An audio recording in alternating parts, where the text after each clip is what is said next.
Spev, tanec, ale aj vzdušná akrobácia. Tak toto všetko priniesol už 12. ročník Ružinovského idola. Ten spoznal malé aj veľké talenty z našich základných škôl. Ružinov je plný talentovaných detí. Tie mohli svoje umenie predviesť už na 12. ročníku Ružinovského idola. Súťaž je už dlhé roky organizovaná základnou školou Drieňova. Z roka na rok však úroveň stúpa. Teraz sme naozaj väčšinou tie talenty videli také tanečné, tento rok už ich bolo aj viacej speváckých, no a už nás prekvapili aj nové talenty. Mali sme tu tento rok úplne takú novinku, to je vzdušná akrobácia, čiže sa nám tu dieťa vlnilo na plachte. Je to úžasné, normálne, že ako sa hovorí, sanka dolu. Normálne pri niektorých vystúpeniach sme ani nedýchali a mali sme tu profesionálnych spevákov, profesionálnych tanečníkov v porote a tí tiež povedali, že teda tento ročník bol mimoriadne silne obsadený a hlavne, čo je dôležité, aj spevácka zložka, aj tanečná zložka, aj hudobná zložka. Myslím si, že máme multitalentované deti v Ružinove a je to skvelé. A práve porota hodnotila talenty žiakov, neboli to však amatéri, ale profesionáli v svojom obore. Medzi speváckou porotou dominoval už tradične Jakub Petraník a po prvýkrát aj Ema Drobná.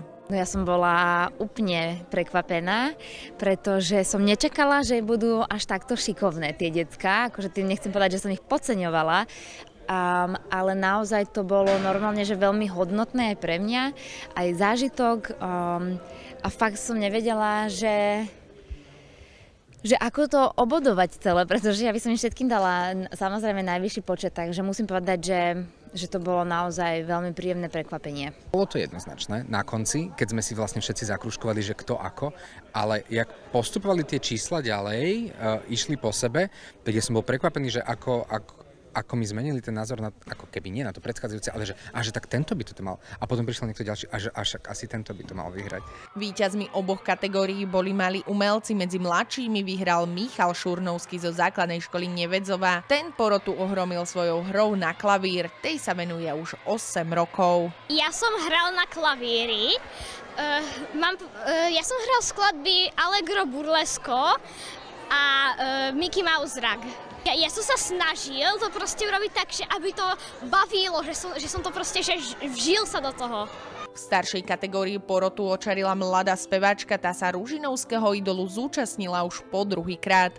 Minulý rok sa však neumiestnila, tento rok si odniesla hneď prvé miesto. Ja som sa veľmi tešila aj z toho, že mi teda Ema Drobná pogratulovala, že to bolo vážne dobré.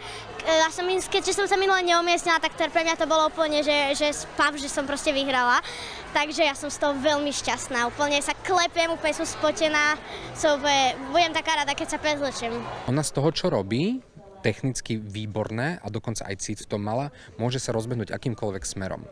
Že to nie je len o tom, že niekto spieval veľmi pekne nejakú popovú pesničku, ale skôr som bral, že ona bude veľmi univerzálna. Alebo teda už teraz je podľa mňa, že to z toho bolo cítiť.